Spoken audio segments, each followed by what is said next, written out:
네, 안녕하세요. 최준영입니다. 오늘은 지구본 도서관 책 이야기를 좀 해보려고 합니다. 항상 좋은 책이 많이 나오지만 요즘처럼 이 이란 전쟁과 관련돼서 전 세계가 돌아가는 모습들을 보다 보면 새삼스럽게 세상이 도대체 왜 이래? 라는 생각이 드는 게 사실입니다.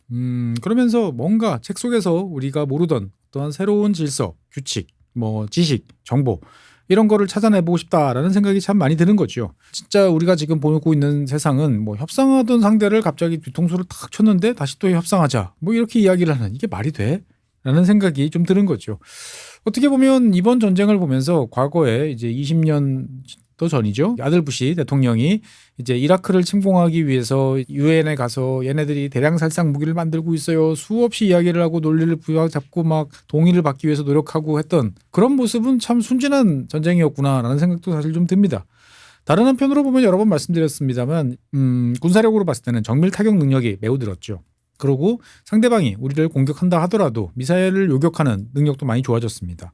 그러다 보니까 전쟁을 더욱 쉽게 생각하는 그러한 시대가 지금 벌어지고 있다라는 생각이 좀 드는 거죠. 어쨌든 이란 전쟁을 보면 우리는 그런 생각을 새삼스럽게 합니다.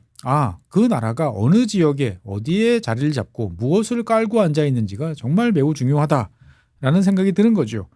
그러니까 이제 이란이라는 나라가 이 호르무즈 해협과 관련돼서 이 북쪽에 있는 위쪽에 있는 나라가 전부 이란이잖아요.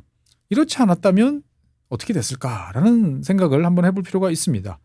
다른 한편으로 보면 이번 일을 토대로 해서 이 중동, 미들리스트, 가운데 있는 동쪽이라고 하는 어떻게 보면 상당히 어색한 이름의 이 동네가 가진 중요성을 새삼스럽게 느낄 수도 있습니다. 지금 화면의 지도를 한번 보시면 참 여러 가지 생각이 들어요. 무슨 말이냐? 우리는 이제 5대양, 6대주 이렇게 봅니다. 그래서 아시아, 유럽, 아프리카 이런 식으로 이제 우리가 세계 대륙에 대해서 이야기를 하죠.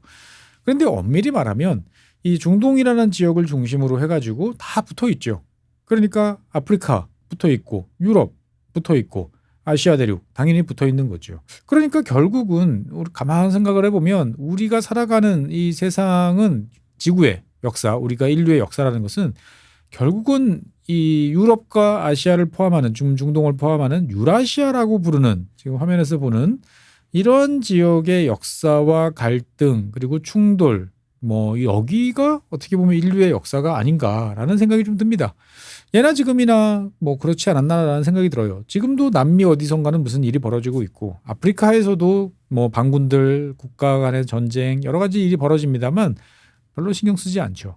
그러니까 결국은 어떻게 보면은 우리가 살아가는 이 세상에서 가장 중요한 것은 우리 대한민국이 위치하고 있는 이 거대한 유라시아 대륙이 핵심이 아닌가 싶습니다. 그러니까 가만 생각해 보면 문화도, 종교도, 군사도, 심지어 이제 대륙이 아닌 바다조차도 이 유라시아 대륙과 관련된 것이 그냥 인류의 역사 그 자체였다라고 이제 볼 수가 있는 거죠. 그러니까 이제 이 유라시아 대륙을 누가 어떤 방식으로 차지할 것이냐가 결국은 이제 인류의 역사를 끌고 온 핵심 포인트다라고 이제 보는 거죠. 당연히 이 거대한 유라시아 대륙에는 더 중요한 지역이 있고 덜 중요한 지역이 있겠죠. 그러니까 이제 그러한 지역들을 누가 어떻게 가지냐에 따라서 많은 것들이 바뀌어 왔다라고 이제 볼 수가 있겠습니다. 그래서 이제 보면은 멀리 있는 나라들끼리 협력도 하고 가까이 있는 나라들끼리 갈등도 빚고 여러 가지 모습들이 이제 있습니다만 어떻든 예나 지금이나 이 유라시아라고 하는 이 거대한 대륙은 지구에 있어서 핵심이다라는 점은 명확한 것 같습니다. 그래서 오늘 말씀드릴 이 유라시아 지정학이라는 책은 어떻게 보면은 이 지정학이라는 상황을 유라시아라는 대륙과 연결시켜서 다시 한번 과거부터 현재까지 되짚어보자라는 어떠한 그러한 컨셉에 따라서 만들어진 책입니다. 사실 이제 우리는 어느 순간인가부터 지정학이라고 하는 단어들이 되게 익숙하게 되고 머릿속에서 그림이 좀 떠오릅니다. 그런데 지정학에 대해서 뭔가를 좀 공부를 해보려고 서점에 가서 책을 보면 알쏭달쏭한 이야기들이 되게 많아요. 뭔가 강대국들끼리 땅 떼먹기 하는 이야기. 그다음에 그 땅에 관련돼 있던 자원이라든지 역사라든지 자연 환경이 뭔가 영향을 미치는 것 같다라는 생각이 좀 들긴 합니다만 잘 모르겠어. 그냥 쉬운 이야기 같은데 어떻게 보면 되게 복잡한 이야기를 한다라는 생각을 계속 할 수밖에 없는 거죠. 그러니까 어떻게 보면 지정학은 많은 분들이 관심을 가지지만 막상 책으로 우리가 가보면 좀 어려운 책들 무슨 전공 서적 이런 거밖에 없다라는 생각이 많이 들면서 다시 이제 덮어놓는 그런 경우들이 많아요. 그런데 제가 지구본 연구소에서 여러 번 말씀드렸다시피 뭔가 어렵다. 내가 잘 모르는 분야가 있다. 이해가 잘 안 된다. 그럼 어떡하라고 그랬죠? 그 분야와 관련된 사람을 쫓아가다라고 이야기를 했습니다. 다 사람의 입에서, 다 사람의 머리에서, 사람의 손끝에서 나오는 거예요. 그러니까 그 사람이 어떤 이야기를 했고 왜 그런 이야기를 했는지를 파악을 하기 시작하면 자연스럽게 어떠한 새로운 이론, 접근 체계에 대해서 이해도가 높아질 수가 있다라는 거죠. 그러니까 어떻게 보면 오늘 말씀드리는 지금 이 유라시아 지정학이라는 책은 지정학과 관련돼 있는 되게 유명한 이론가들의 위인전과 그 사람들의 어떤 현실과의 관계를 서술한 그러한 책이다라고 이제 보시면 되겠어요. 그러니까 앞쪽과 뒤쪽으로 나눠볼 수 있는데 일단 앞쪽에서는 이 지정학이라는 것이 어떠한 연유로 등장하게 됐고 우리가 지정학 교과서를 펼치면 딱딱딱 등장하는 각 한 챕씩 차지하는 인물들이 이제 어떠한 입장을 왜 어떤 생각으로 했는지에 대해서 설명을 한다라고 이제 보시면 되겠습니다. 그러니까 당연히 사람 이야기다 보니까 그 사람이 그때 어떤 직업을 가지고 있었고 무슨 환경에 있었고 그다음에 그 사람이 거주하고 있던 나라는 당시 어떤 환경이었고를 보면 왜 그런 얘기를 했구나라는 것을 쉽게 이해를 할 수 있도록 만들어줍니다. 그래서 이 유라시아 지정학 어떻게 보면 되게 딱딱해 보이는 책이지만 되게 저는 말랑말랑한 책이다 싶어요. 그러니까 우리가 지정학 그러면은 이제 뒤에서 말씀드릴 몇몇 막 흑백 사진 속의 사람들이 나옵니다. 그리고 손으로 그린 몇 장의 이 다이어그램 같은 지도들이 나와요. 되게 화석화된 어떠한 그런 컨셉이다라는 생각이 드는데 이 유라시아 지정학이라는 책을 보면 그렇지 않아요. 이 딱딱해 보이던 이 지정학이라는 것이 말랑말랑하고 다 사람들의 머릿속, 사람들의 생각에서 나와서 어떻게 상호작용을 일으켰는지를 보여준다는 거죠. 그러니까 지금 이란 전쟁과 관련돼서 그리고 앞으로 세상이 어떻게 바뀔 것인지 아니면 지정학이 뭔가 중요할 것 같아라고 생각을 하는 분들이라고 그러면 부담 없이 한번 읽어보면서 지식을 높일 수 있는 그러한 책이다라고 말씀드리겠습니다. 그래서 이제 전체 챕터를 보면 총 6개 장으로 이제 구성이 돼 있어요. 그래서 이 책을 관통하는 하나의 인물을 꼽아봐라 그러면은 지금의 화면에 나오는 이 맥켄더라는 분이죠. 어떻게 보면 지정학이라는 걸 만든 이제 대표적인 영국 사람입니다. 이 맥켄더라는 사람의 생각부터 등장을 시작해서 이 사람의 어떤 일생을 따라가면서 나왔던 여러 가지 사건 사고들 그리고 여러 가지 전쟁과 관련된 이야기들이 이어지고요. 그리고 그 다음에 이 사후에 그리고 뭐 2차 세계대전 그리고 냉전 그리고 지금의 우크라이나 전쟁까지 이어지는 여러 가지 전쟁들을 지정학적이라는 관점에서 잘 보여주고 있다라고 보여집니다. 그러니까 이 책은 이론 서적은 아니에요. 그러니까 당연히 이런 맥켄더 같은 사람도 자기의 이론을 이야기했고 이야기한 사람 입장에서 봤을 때는 자기의 이론에 따라서 의사결정, 정책을 결정하는 사람들이 판단을 해서 움직였죠. 그리고 그 결과로 전쟁이 벌어졌어요. 그러면 거기에 대해서 이 사람은 과연 어떻게 생각하는 건지 궁금할 수 있잖아요. 여기까지도 쫓아가면서 이야기를 풀어나가는 그런 책이다라는 점에서 보면 상당히 이제 어려운 이야기를 쉽게 해주는 그런 책이다라고 말씀드리겠습니다. 당연히 이제 첫 번째 장에서는 이제 맥킨더와 관련된 이야기가 나옵니다. 화면 보시죠. 화면 보시면 이제 러시아라는 지도가 딱 보이실 겁니다. 이 러시아라는 나라는 유럽의 역사 입장에서 봤을 때 보면은 약간은 좀 뒤처지고 하지만 되게 멀리 있고 그러니까 잘 모르는 어떻게 보면은 한편으로 보면은 막강한 힘이 있지만 한편으로 보면은 좀 만만해 보이기도 하고 뭔가 허술해 보이기도 하고 하는 약간 한 단계 정도는 한 티어는 아니죠 당연히 한 0.2 티어 정도 살짝 밑에 있는 그러한 존재라고 보통 러시아에 대해서 이야기를 해왔습니다. 그런데 19세기가 되자 이 러시아를 바라보는 눈이 달라졌어요. 어느 나라가 특히 영국이 왜 그러냐? 당시에 이제 이 러시아는 땅덩어리 넓었습니다만 이 시베리아에 있는 어떠한 자원들 그다음에 중앙아시아에 넓힌 이 지역에서 나오는 여러 가지 뭐 목화라든지 그리고 많은 광물 자원들을 활용할 방법이 없었어요. 이 큰 땅덩어리를 어떻게 거기서 말로 실어 올 거예요? 사람이 실어 올 거예요? 할 수가 없는 거죠. 그런데 이 모든 것을 바꿔놓는 것이 19세기에 등장을 합니다. 바로 철도죠. 그리고 19세기 후반이 되면 시베리아 횡단 철도가 놓이게 됩니다. 그러니까 이것을 지켜보고 있던 영국 입장에서 봤을 때는 어떤 거죠? 그동안에는 각각 개별된 공간에 갇혀 있는 어떻게 보면 공간의 저주 그 자체라고 생각했던 러시아가 하나로 통합된 모습을 볼 수 있게 된 거죠. 그러니까 이 러시아라는 나라가 과연 어떠한 나라가 될 것인가라는 생각이 드는 거고 이 러시아라는 나라에 대해서 갑자기 긴장도가 확 올라가게 되는 거죠. 특히나 그 당시에는 머릿수가 지금도 마찬가지지만 머릿수가 제일 중요하죠. 그런데 러시아라는 나라는 인구가 많지만 막상 전쟁 때 필요한 사람들을 모아서 전투에 투입하려면 너무나 멀고 크기 때문에 쉽지가 않은 그런 일이었어요. 그런데 철도가 생긴다라고 생각하면 이 거대한 영토에 있는 거대한 인구를 아주 빠르게 동원해서 전선에 계속적으로 투입을 해놓을 수가 있는 거죠. 즉 러시아라는 나라의 동원력이 매우 무서워졌다라고 볼 수가 있겠습니다. 영국 입장에서 봤을 때는 러시아와 관련되어 있는 긴장 수위를 높이고 영국뿐만 아니고 다른 나라도 마찬가지죠. 그래서 이것이 크림 전쟁으로 이어졌고 그 다음에는 결국 1차 세계대전까지 이어졌다라고 볼 수가 있겠습니다. 100년이 지난 지금도 사실은 이 시베리아 횡단 열차 그리고 구소련과 관련되어 있는 우크라이나를 비롯한 여러 지역들은 지금도 분쟁에 휩싸이는 지역들이 되게 많죠. 왜 그럴까요? 어떻게 보면 우리는 과학기술을 비롯해서 많은 것들이 바뀌었습니다만 당시나 지금이나 깔고 앉아있는 땅에 관련된 사항들은 똑같다라는 거죠. 그래서 이 맥켄더라는 앞에서 보여드렸던 이 맥켄더라는 사람은 이제 1861년에 태어나서 1947년까지 이제 살던 사람입니다.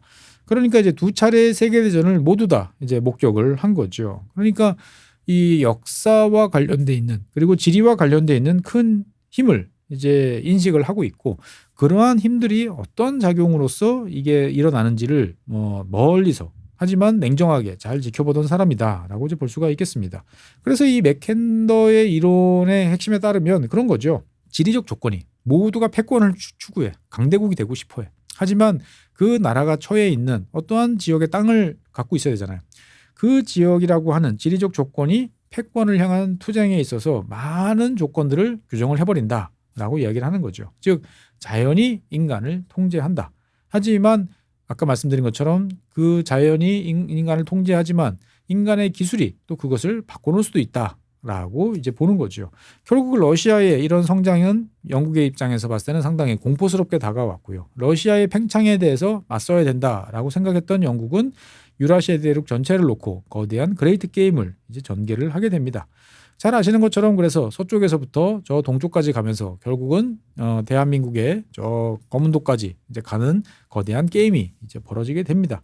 그러니까 이 맥킨더라는 사람은 어떻게 보면은 전통적인 패권 국가의 갈등이라고 이제 보기도 했지만 다른 한편으로 보면 이 그레이트 게임이라는 것은 민주적인 영국과 그다음에 전제주의적인 러시아가 대결하는 어떻게 보면 이념 게임이다라고 바라본 면도 있습니다. 그러면 이제 1차 세계대전이 왜 터졌냐라는 거에 대해서 이 맥킨더는 이제 그렇게 생각을 하는 거죠. 대항해 시대 이후에 패권을 추구하던 많은 나라들은 전 세계적으로 뻗어나갔습니다. 그러면 새로운 지역에서 내가 힘을 뽑고 여러 가지 새로운 무대를 만들 수가 있어요. 그런데 이것이 이제 어느 순간이 되다 보니까 다 끝난 거죠. 19세기 후반쯤 되면 전 세계가 다 갈기갈기 찢겨서 조각조각 나서 다 주인이 정해집니다. 그러면 이제 확장이 막힌 이제 이런 상황 속에서는 다시 이 세력들이 떠나왔던 유라시아 대륙이라고 하는 떠나온 곳에서의 갈등이 촉발될 수밖에 없다라고 보는 거죠. 그러면 결국 이 세력은 무엇이냐? 영국으로 대표되는 해양 세력과 러시아로 대표되는 이제 대륙 세력 간의 대결이 이루어질 수밖에 없다라는 거죠. 그래서 이 맥킨더 같은 경우에 보면은 이 세계 정치의 중심은 유라시아라는 점을 명확히 합니다. 그리고 그 중에서도 중앙아시아를 포함한 이 지금의 러시아와 관련돼 있는 이 주변 지역을 중심하는 자가 유라시아 대륙을 지배할 가능성이 매우 높다라고 보는 거죠. 그래서 유라시아 대륙의 심장을 지배하는 자가 아까 말씀드렸던 이 유라시아라고 하는 거대한 세계 섬을 지배할 수 있을 거고 이 세계 섬 유라시아 대륙을 지배하는 자가 결국 세계를 지배한다라는 논리 구조가 형성이 되게 됩니다. 때마침 이 20세기 초반에는 1차 세계대전 이후에 이 러시아에서 러시아 혁명이 일어나죠. 그러니까 볼셰비키라고 하는 그 전에 생각도 못했던 새로운 이념에 무장한 집단이 가장 유라시아 대륙의 핵심 지역인 지역을 점령하고 위세를 떨치기 시작한다라는 거에 대해서는 오히려 상당한 공포감을 느낄 수밖에 없겠습니다. 그래서 이 맥킨더가 이야기하고 바라보는 세상은 그렇습니다. 가장 핵심이 되는 지도에서 보는 것처럼 핵심이 되는 이 러시아와 관련되어 있는 중앙아시아 지역이 가장 핵심이고 이 주변 지역에서 이것을 견제하고자 하는 세력들 그리고 균형 이런 것들이 세상을 바꿔놓는 그러한 길이다라고 볼 수가 있는 거죠. 그래서 이 맥킨더의 세계관에 따르면 어쨌든 대륙 세력과 해양 세력이 갈등을 빚는데 대륙 세력이 더 유리한 그러한 국면에서 간다라고 이제 볼 수밖에 없는 거죠. 여기에 대해서 이제 일장에서는 이제 맥킨더는 이제 육상 대륙과 관련돼 있는 포커싱을 맞춘다. 그러면 반대의 사람은 없느냐라는 질문 던져봤을 때 미국 사람 제일 유명한 미국 사람 중에 하나죠. 알프레드 머헨 제독을 이제 들고 나와서 또 이야기를 해줍니다.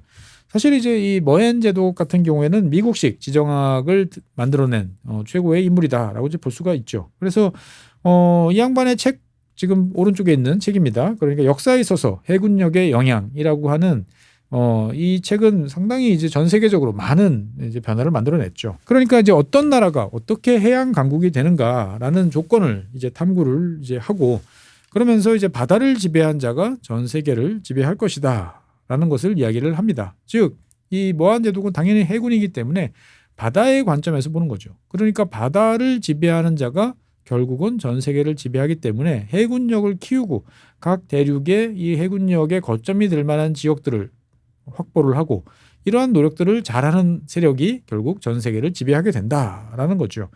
그러면 당연히 이제 당시에 이 책이 나왔을 때는 이제 19세기니까 19세기 미국 같은 경우에는 이제 막 올라가는 산업 생산력을 토대로 해가지고 해군력을 급증하고 있었던 거죠.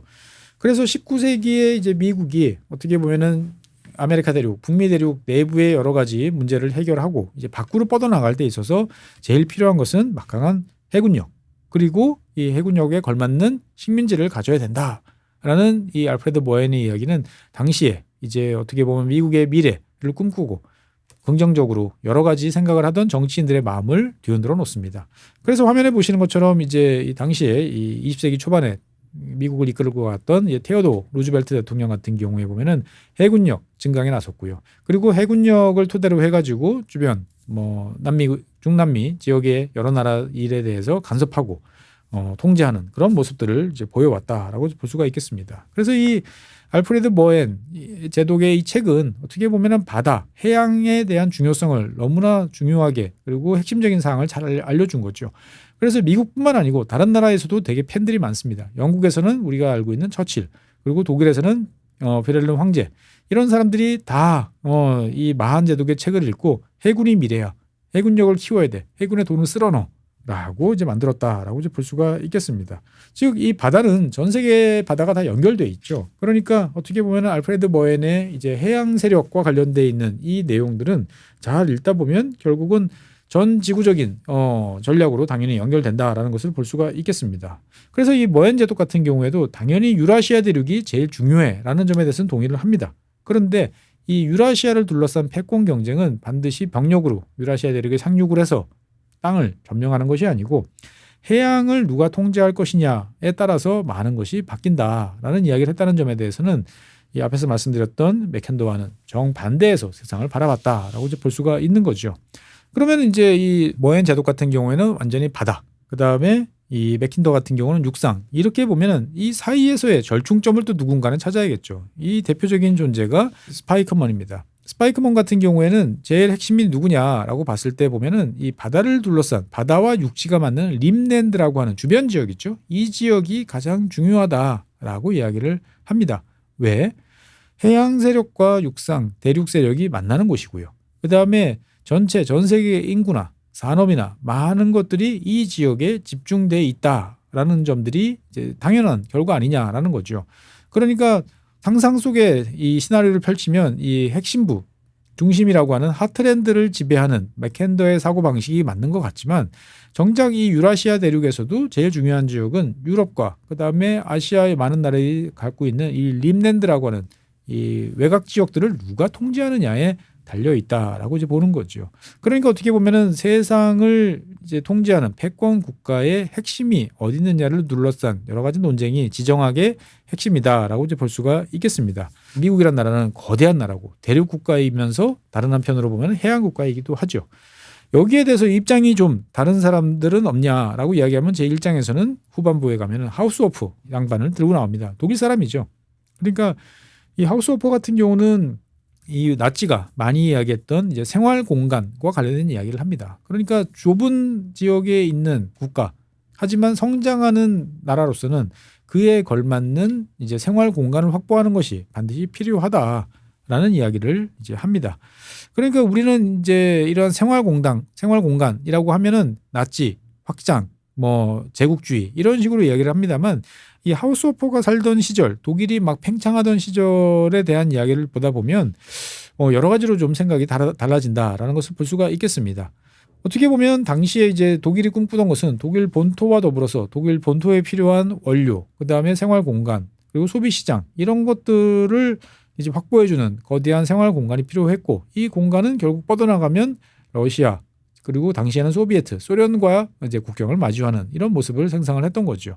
사실 이러한 모습은 반대로 뒤집어 보면은 당시 소비에트도 똑같은 생각을 했어요.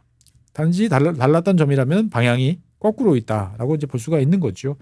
그래서 이제 1939년 요때 이제 독일과 소련이 서로 비동맹, 불가침 조약을 체결을 하면서 전 세계를 놀라게 했는데, 하우스 호퍼의 관점에 따르면 어떻게 보면 나치와 소비에트 모두 다 비슷한 생각을 하고 있었기 때문에 충분히 가능할 법한 이야기를 했다라고 볼 수가 있는 거죠.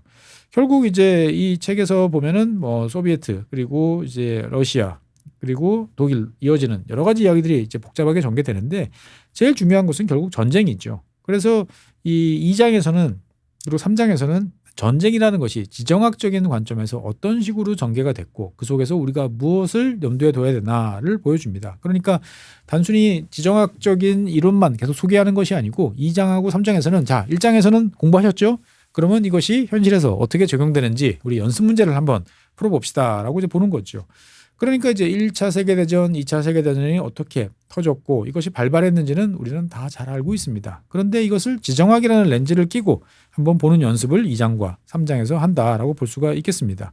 2장과 3장을 읽다 보면 당시에 1945년에 전쟁이 끝났죠. 그러니까 당시에 80살이 됐던 맥켄더가 등장을 해서 이야기했던 사항들도 나와요. 당시에 맥켄더는 자기가 생각했던 지정학이 결국 이 전 세계적인 불바다를 만들어 온 거 아니냐라는 질문에 대해서 뭐 여러 가지 답변을 합니다. 그리고 이제 미래에 대해서는 뭐라고 이야기를 하느냐. 제일 중요한 것은 프랑스, 영국, 미국, 캐나다, 그러니까 2차 세계대전 때의 전시 동맹이 앞으로도 계속 잘 지내는 것이 매우 중요하다. 그것이 서로를 위한 중요한 일이다라고 이야기를 하는 거죠.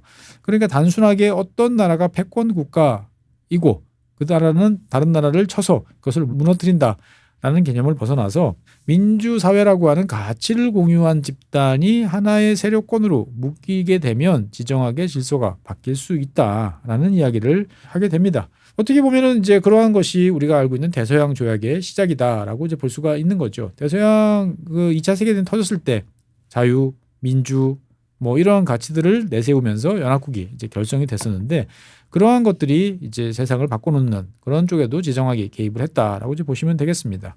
어떻게 보면 이제 이 사실 당시에 1947년 정도 되면 제일 큰 고민은 폐허가 돼 있는, 지금 화면에 보이시는 것 같은 이런 폐허가 돼 있는 독일 그리고 유럽 전체를 어떤 식으로 다시 재건할 것이냐, 그리고 이걸 통해서 전쟁을 막을 것이냐라는 이야기를 하고 있습니다. 어떻게 보면 이러한 이제 폐허 속에서 새롭게 등장한 여러 가지 지정학적 개념 그리고 고민들이 2장, 3장에 지금 잘 담겨 있습니다. 그러니까 우리는 보통 전쟁이 딱 끝나고 나면 평화 끝, 그다음에 알아서 재건 시작이라고 하지만 2차 세계대전은 그렇지 않았죠. 사실 1945년에 전쟁이 끝났습니다만 여기저기서 총성은 계속 울려 퍼지고 있었고 모든 것이 붕괴된 대륙은 상당히 위험한 그런 상황에 놓여 있었다라고 이제 볼 수가 있겠습니다. 그러면 여기서 우리가 궁금증을 가질 수 있는 것은 과연 그러한 상황 속에서 어떻게 세상은 부활했고 특히 유럽 그중에서도 서방은 폐허에서 어떻게 벗어났나에 대한 궁금증을 가져볼 수 있습니다. 여기에 대해서 이제 저자는 다시 한번 지정학적인 여러 가지 이야기들을 이어나갑니다. 유럽 입장에서 봤을 때는 전쟁 1945년은 오히려 상황이 괜찮았어요. 그런데 문제는 뭐냐? 1945년 전쟁이 끝나고 다음에 1946년에서 47년으로 넘어가는 겨울철이 가장 힘들고 어려웠던 그런 시기입니다. 모든 것이 붕괴되고 통제체제는 마련되어 있지 않고 사람들은 가난하고 날씨는 어마어마하게 춥고, 그래서 정말 이러다가 다 망하는 거 아닌가라는 생각이 들었고, 특히 소유럽 지역에서는 결국 소비에트, 소련에 의해서 다 공산주의가 이 유럽을 차지할 것이다라는 생각이 있는 거죠. 어떻든 이 1946년과 7년은 혁명의 시대였다라고 이제 볼 수가 있겠고 많은 이제 일들이 이제 벌어졌던 거죠. 하지만 당시에 소련 입장에서 봤을 때는 아주 취약해졌던 이 소유럽을 공격하지 않았어요. 왜 공격하지 않았냐? 대해서 저자는 그렇게 이야기합니다. 당시에 소련은 서방이 알아서 무너질 것이다 라고 생각을 했던 거죠. 즉 그리고 역사적으로 이념적으로 자기들이 결국은 최종 승자가 될 것이라는 강력한 신뢰가 있었기 때문에 어떻게 보면 전쟁을 하지 않고 상대방이 무너지기를 기다렸던 거죠. 그러니까 소련 입장에서 봤을 때는 지정학적으로 봤을 때 유라시아 대륙을 점령할 수 있는, 확보할 수 있는 가장 좋은 기회를 놓쳤다라고 저자는 생각을 합니다. 그리고 이 상황 속에서 누가 등장을 하냐? 조지 캐넌이 이제 등장을 합니다. 조지 캐넌이라는 이름으로 아실 정도면 사실 이 책은 정말 재밌게 볼 수 있습니다. 조지 캐넌은 이제 미국의 이제 외교관이죠. 당시에 이제 모스크바, 그러니까 소련에서 이제 근무를 하던 사람인데 그 전쟁 때 이 모스크바 대사관에서 근무하면서 소련의 여러 가지 모습들을 많이 보게 됩니다.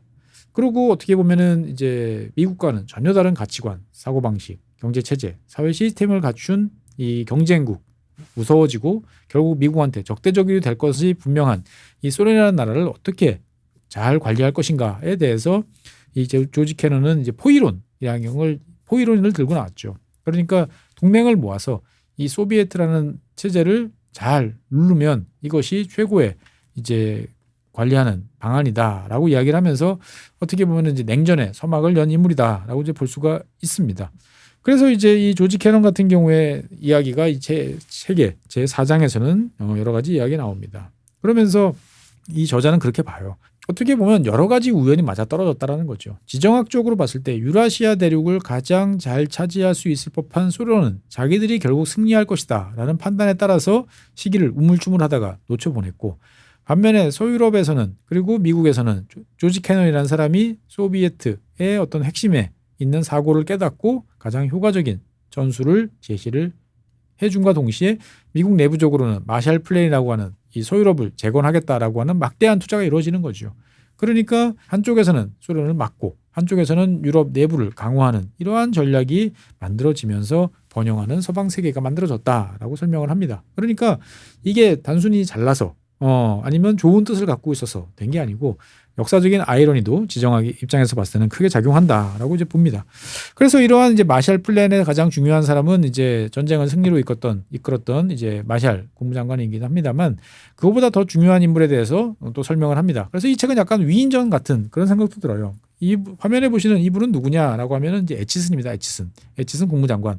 우리는 이제 애치슨 라인, 화면 오른쪽에서 보이는 저런 애치슨 라인을 선언하면서 한반도가 미국의 방어선에서 빠져서 한국 전쟁이 발발했다라고 이제 보통 배우죠. 그러니까 우리한테는 좋지 않은 사람이라고 생각이 되어집니다만, 사실 애치슨이라는 인물은 어떻게 보면 냉전이라고 하는 되게 오묘한 전쟁을 창시하면서 열전으로 번질 법한 그러한 세계 멸망의 시나리오를 막아낸 그러한 사람이다라고 평가를 할 수 있습니다. 특히나 이제 애치슨 같은 경우는 이제 아시아 지역보다는 유럽에서 높은 평가를 받죠. 그러니까 마샬 플랜의 이반자, 그리고 마샬 플랜이 실제적으로 작동할 수 있도록 유럽과의 여러 가지 관계, 규칙, 규정 이런 것들을 정리해 갔던 이제 그러한 사람이기도 합니다.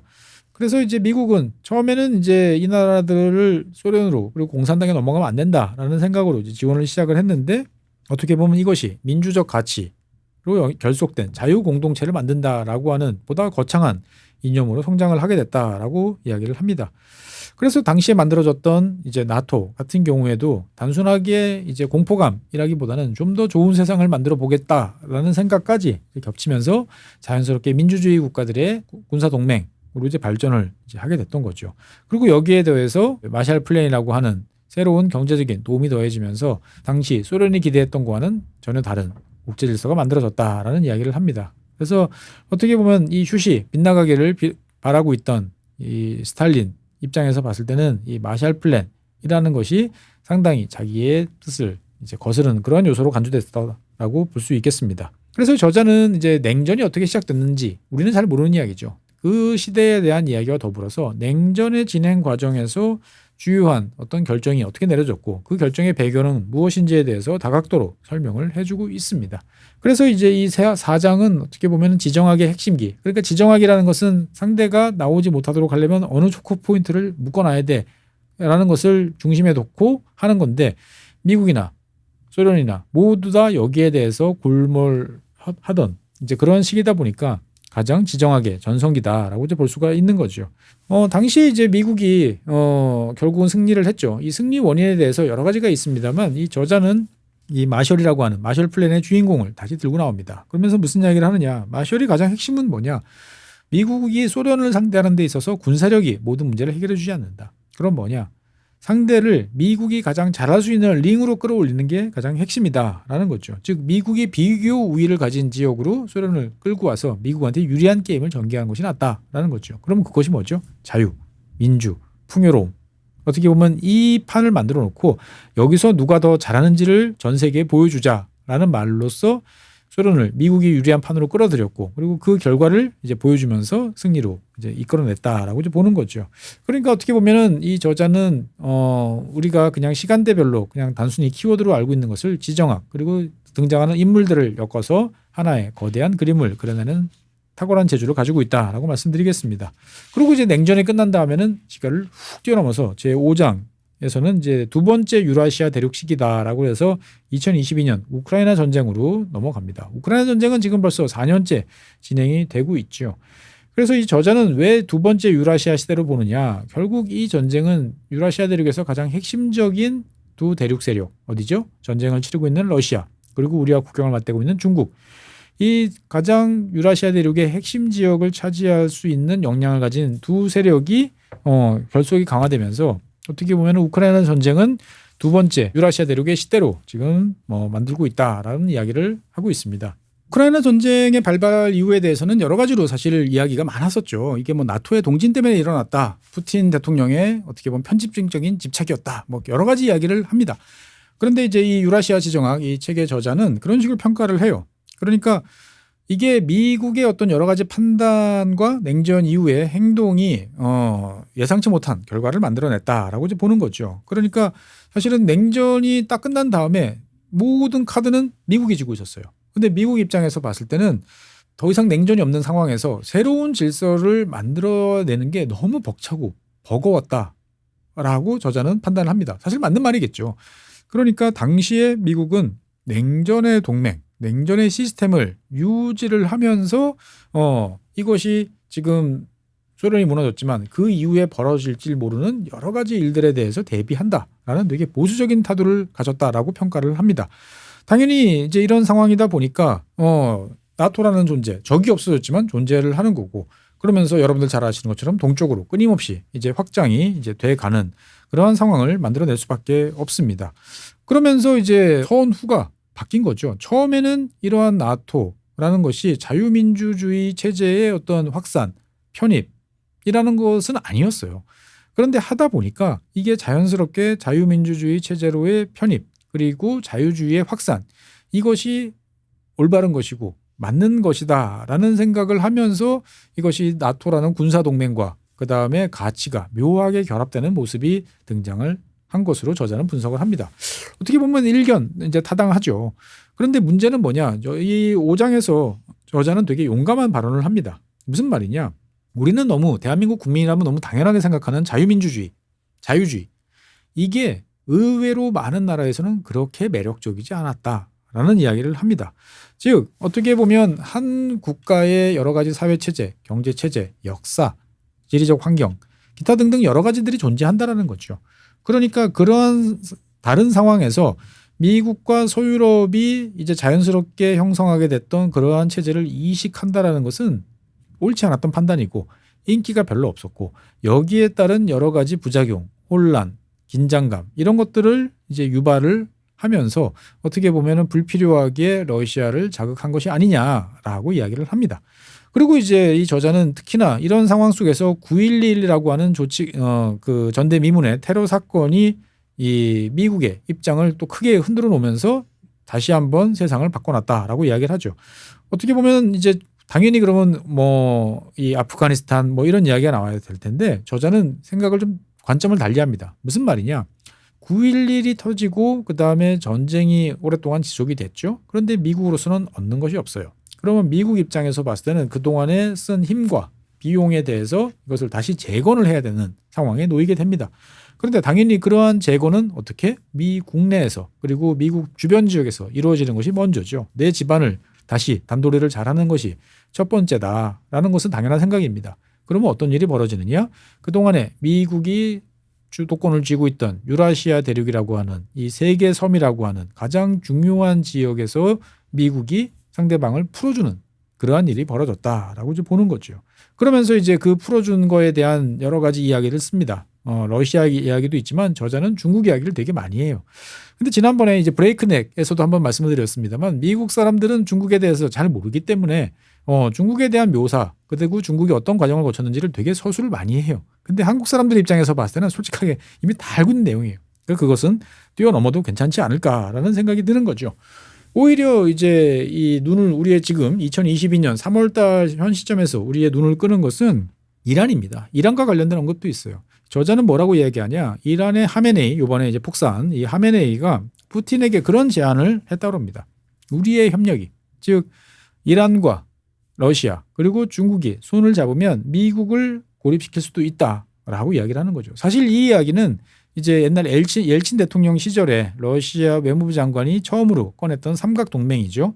그래서 테헤란과 모스크바와 베이징이 연합을 하는 새로운 구도를 만들어냈는데 그것이 다시 이란으로부터 이제 또 한 번 이야기가 나왔던 것이고 어떻게 보면 그러한 국면이 정말 현실화되고 있나라는 생각이 또 들게 됩니다.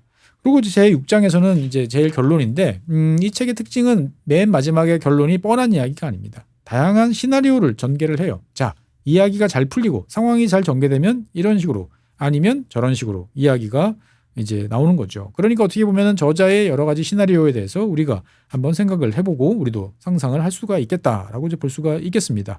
그러니까 저자가 제일 우려하는 것은 뭐냐? 사실 이 저자는 어떻게 보면은 이 노골적으로 친서방적인 경향을 드러내는 저자라는 점은 제가 강조드리고 싶어요. 그걸 염두에 두고 읽어볼 필요가 있습니다. 그러니까 이 저자가 가장 두려워하는 것은 뭐냐? 중국이 중심이 되고 러시아와 이란이 동조가 되는 어떻게 보면 이 세 나라의 모든 특징은 이제 제국주의적인 성격이 있다라는 거죠. 그러면 이 세 나라가 주축이 된 유라시아의 영향력이라는 것은 결국 새로운 영향권을 창출해내고 이러한 성향이 유라시아 대륙의 근본 질서가 되면서 세상이 안 좋은 쪽으로 가는 것이 아니냐라는 생각을 또 저자는 많이 하는 것 같습니다.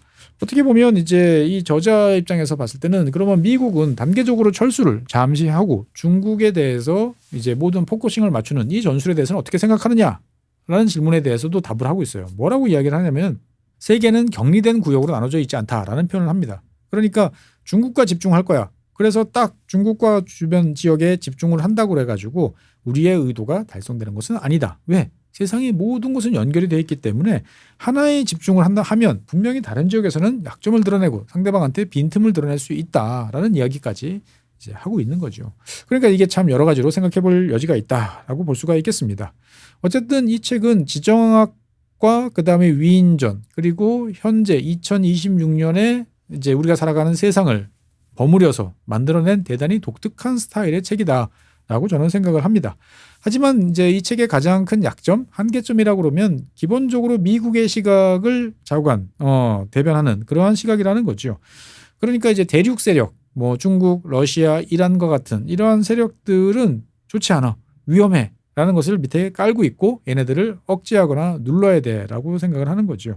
다른 한편으로 보면 저자는 자유민주주의에 대해서 별로 인기가 없어 라고 생각을 하면서도 끊임없이 자유민주주의 세력들끼리 같이 연대, 동맹 이런 것들을 이야기하는 거죠.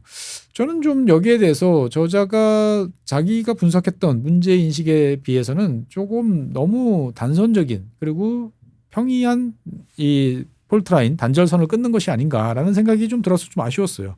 그런데 어쨌든 이 책의 가장 큰 특징은 뭐냐? 그냥 단순한 이론서가 아니고 끊임없는 이제 역사적인 현실 속에서 지속적으로 지정학 그리고 지정학의 여러 이제 태산 고두들이 이야기하는 논리들이 어떤 식으로 작용하고 그것들을 의사결정권자들이 어떻게 바라봤고 판단했는지를 잘 보여줍니다. 그러니까 이론서와 실용서를 겸비한 그런 책이다라고 볼 수가 있고요. 그래서 아까 처음에 말씀드린 것처럼 딱딱한 화석화된 지정학이 아니고 매우 말랑한 쫀득쫀득한 그런 느낌이 드는 지정학 책이다라고 말씀드리겠습니다. 결국 전 이 책을 보면서 그런 생각이 들었어요. 미국 사람이에요. 그리고 해양 민족이에요. 해양 세력이에요. 그렇죠. 미국은 대륙 세력이기도 하지만 당연히 해양 세력이죠. 해양 세력으로서 유라시아 대륙을 바라봅니다. 그러면 유라시아 대륙의 일원으로서 있는 대한민국은 과연 어떠한 입장을 취해야 되나? 우리는 미국과 잘 지내야 된다고 이야기를 하지만 미국과 우리는 또 근본적인 차이가 있을 수밖에 없는데 이러한 상황 속에서 우리는 과연 어떠한 포인트를 잡고 가야 되는지에 대해서도 여러 가지로 좀 생각해 볼 여지가 있다라는 말씀드리면서 오늘 유라시아 지정학 소개를 마치겠습니다. 어쨌든 상당히 좋은 책이고 그다음에 북21에서 이것과 관련된 여러 가지 이러한 거창한 거대한 담론과 관련된 이야기를 하다 보니까 시리즈로 한 번씩 들어놓으시는 것도 좋다라는 말씀 마지막으로 드리겠습니다. 네, 오늘 지구본 도서관 시간은 여기까지고요. 다음 시간에는 새로운 주제로 여러분을 찾아뵙겠습니다. 고맙습니다.